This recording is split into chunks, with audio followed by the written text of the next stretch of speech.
does it, boys. We can deal with it.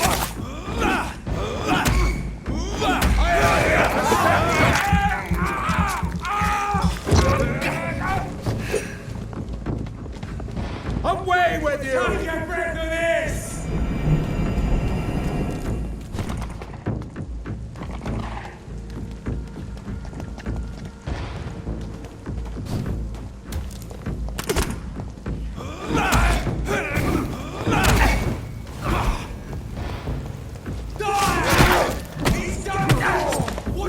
I shall fear no evil.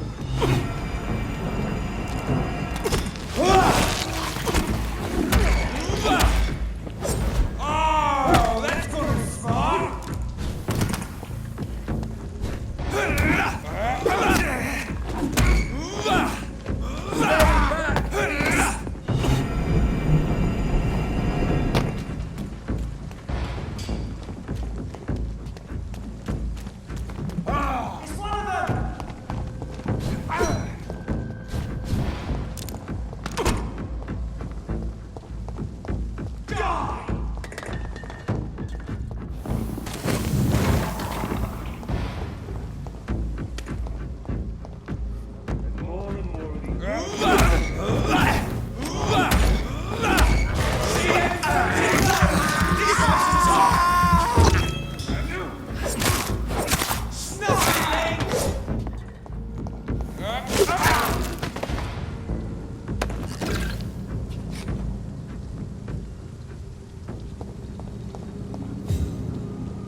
This is despicable.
God, back to the shadows!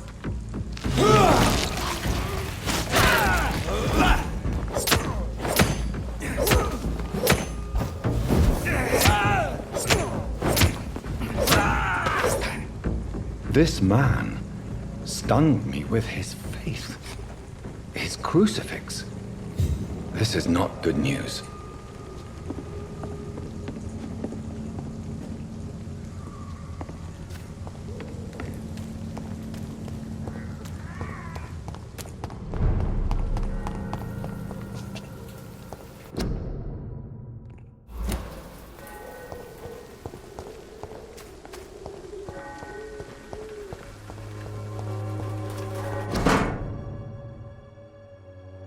content of Darius' letter to his children could give me more leverage to enter.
Against malevolence and trickery.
Good evening, sir.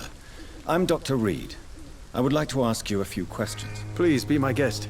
Although I may not be the best informant regarding this part of town, my words speak about that which the eyes cannot see. Really? Are you an artist of some kind? I'm a poet, sir. Richard Nethercott, at your service. May I ask what you're doing at this hour of night, sir? Do you live here? Not at all. I'm just enjoying the pleasure of a quiet walk. Though night talks are always preferable, if you ask me. Especially with strangers. If you say so. But as a physician in a time of epidemic, I must caution you to avoid unnecessary exposure, sir. Thank you, Doctor. But we both know the seeker of truth has to go boldly where the weak dare not. But are you not afraid of the epidemic? Oh, why should I? I see some equity in the Spanish flu. No flesh should be saved, say the scriptures. Good or evil, rich or poor, all are equal in the eyes of the flu.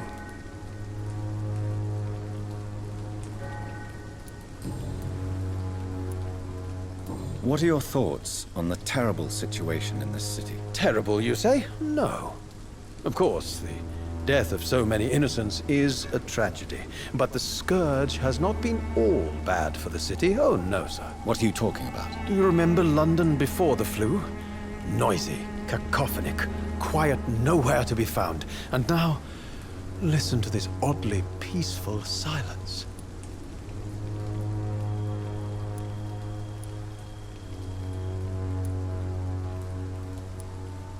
Yes. The enjoyable silence of the grave. You have a unique perspective on the situation, I must admit. Most people fail to understand my perspective. I don't blame them. But how could I call myself a poet if I veiled my feelings?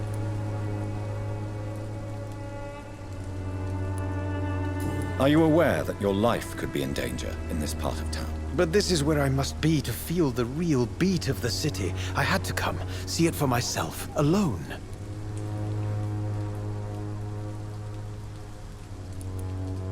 I understand your need for solitude, but it's not safe around here. I don't care. I don't have many friends, Doctor, and my family despises me.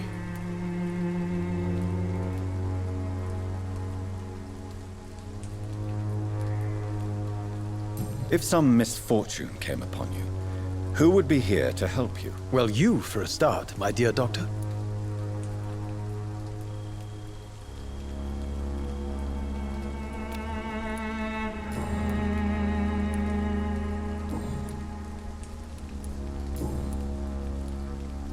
Tell me, Mr. Nethercott, why seek inspiration in Whitechapel? The place is not beautiful per se, but how to explain it? Stirring and challenging.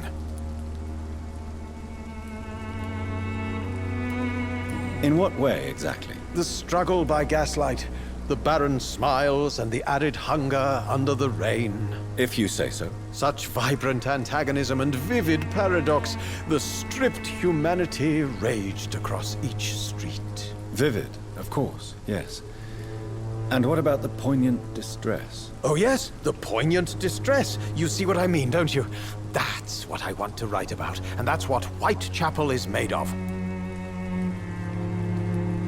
Do you not think it a little morbid? On the contrary, sir, Whitechapel is full of life, full of beauty.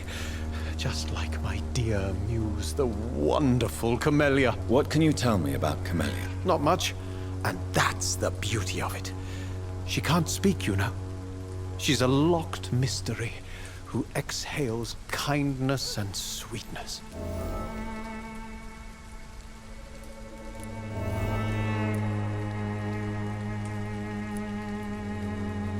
And have you ever tried to learn more about her? Where she lives? How she survives? Whom she may know? Maybe I prefer she remains an enigma. Reality can be so dull, don't you think? Perhaps you're just afraid to find out the truth about your muse. One day, perhaps, I'll ask her to come with me. But will she still be my wild flower of Whitechapel if she moves uptown?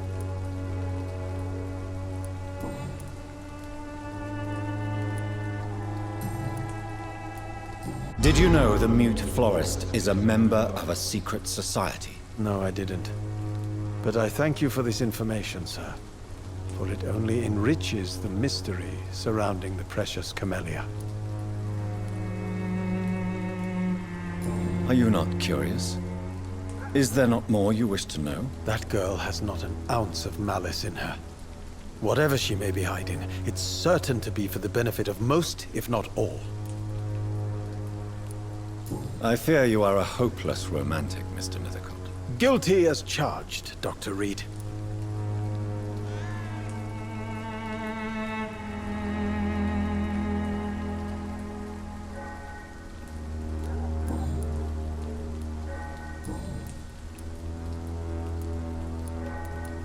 May I ask you a few questions about the district? Extraordinary part of town, is it not? I'll be glad to help you, if I can. I'm looking for Dorothy Crane, a nurse who lives in this vicinity. Dorothy Crane. Oh, I love the name.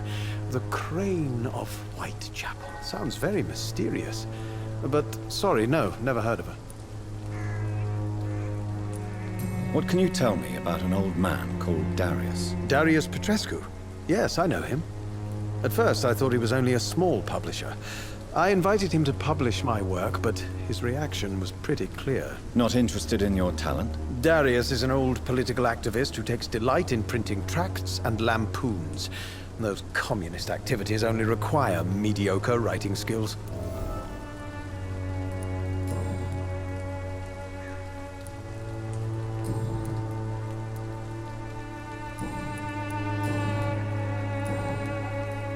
I'll leave you alone, sir. Darius is a bit less of a mystery now. It should not be that difficult to incite him to let me in.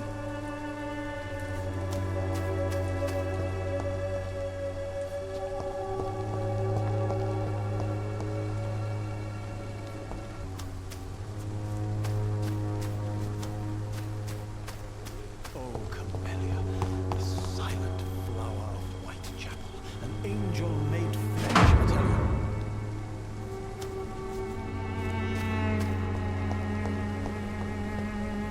Some of us are already touched by grace.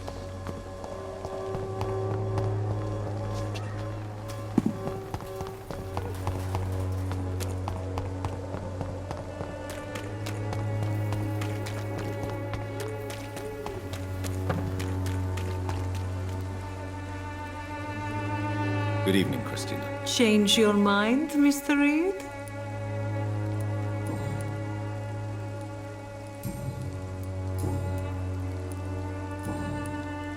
Goodbye, miss. Take care of yourself as best you can.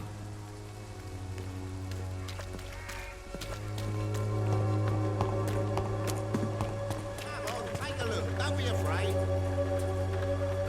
Excuse me, sir. I have a few questions for you. Another journalist? I didn't answer the first one, so piss off! I'm not a journalist, I'm a doctor. A doctor, you say? It's quite a rare breed in this part of town. Really? But still, here I am. Dr. Jonathan Reed, at your service. I'm Joe Peterson to some, but Colossus Joe to most. And I don't remember asking for your service, sir. May I ask what you do around here? I do whatever I want, and sometimes even more. Now sod off. According to you, physicians are scarce in this part of town. Why is that? Not familiar with this neighborhood, are you? I guess your fancy colleagues are too afraid of being stabbed in the back. This part of town does have quite a reputation. Would you say it's justified? Totally. Look at me, for instance. I always look my opponent in the eye before knocking him out.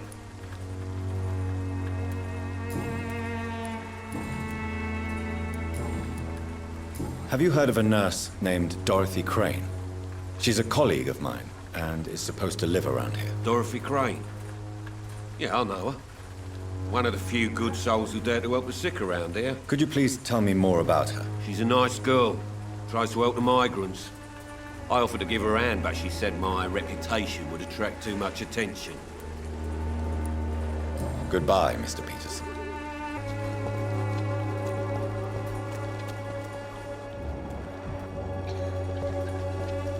Joe, please, I don't... Welcome, sir. Please, take a browse of my wares. I am Dr. Reed. I would like to ask you a few questions, if you don't mind. Doctor? Interesting. I'm Barrett Lewis. Usually I don't have time to waste with talk, but at this hour of the night I can hardly refuse. How is business around here? Business? I have no business. Between this racket, theft, and customers getting scared, I'm losing money every day. I see. Sounds like you blame someone in particular for your situation. It's no secret Joe Peterson spends his time harassing merchants.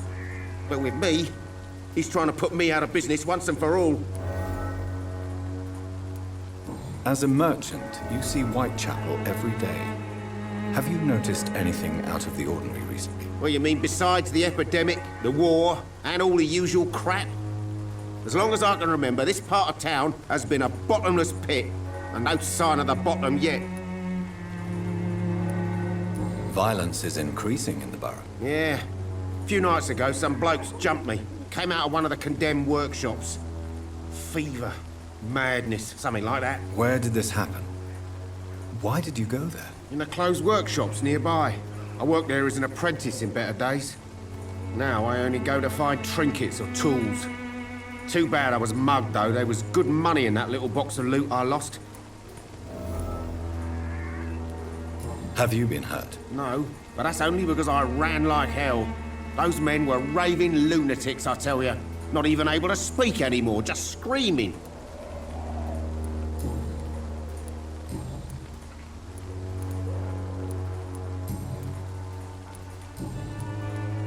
Have you heard of a nurse called Dorothy Crane? Nurse Crane? So the bitch really is a nurse, then? Always thought she was just some crafty foreigner, that one.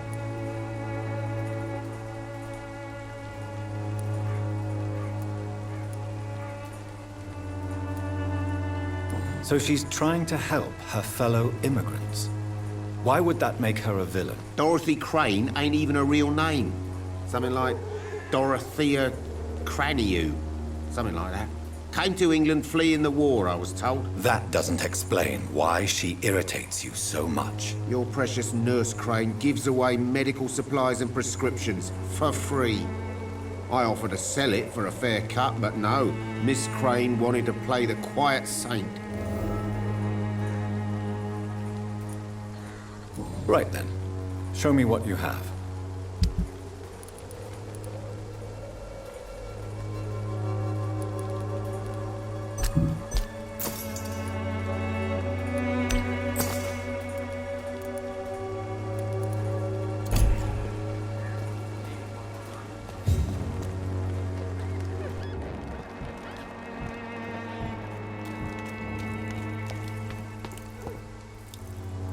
You again? What do you want this time?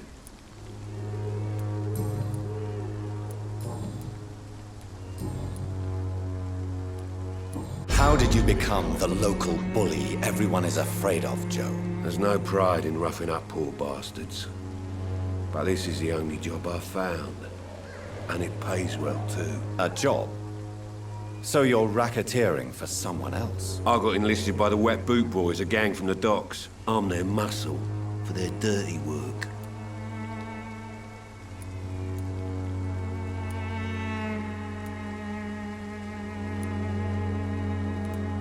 You survive at any cost, even at the expense of others.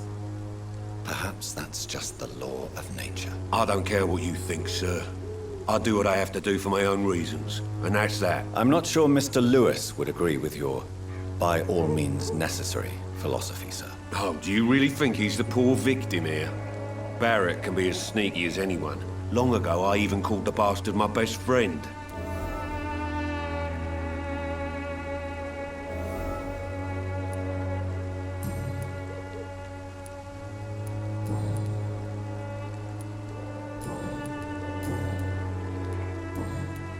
Goodbye, Mr. Peterson.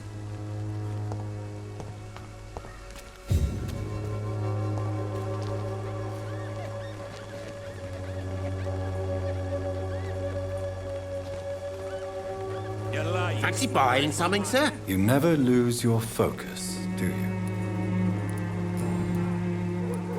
Joe Peterson. He's the villain here, isn't he? But you seem to know each other. I'd known Joe for years. I saw him box once or twice. He was a friend then. But these days, he's just another thug. What can you tell me about Mr. Peterson? Besides his behavior toward you, obviously. Colossus Joe was a decent boxer, good one even. But after his wife passed away, he found every excuse to stop training. Just wanted to pick fights with everyone.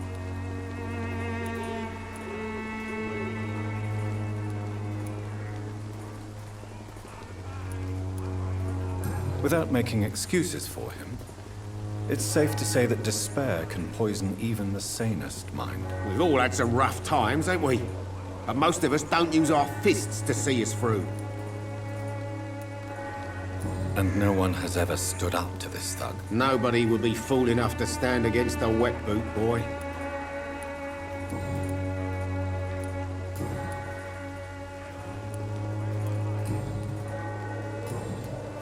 Goodbye for now, Mr. Lewis. You're late. Where's my money?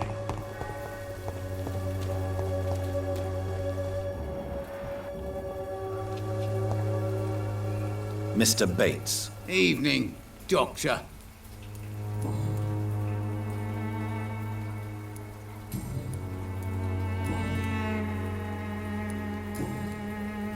Goodbye, Mr. Bates.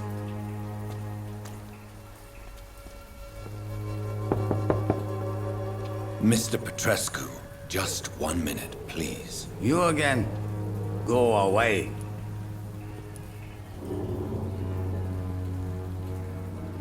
Sir, wait. Stop this nonsense. I know Nurse Crane is here. Shall we speak man to man, you and I? All right. Speak up. Don't you see we're on the same side? We fight to help the poor, sick, and abandoned. I'm nothing like you, Mr. Doctor. Yes, you are. You too believe in providing medical care without charge. You know what we have to sacrifice to make the world a better place. I have to admit your words have conviction. All right, I'll let you see, Dorothea. Don't make me regret this, though.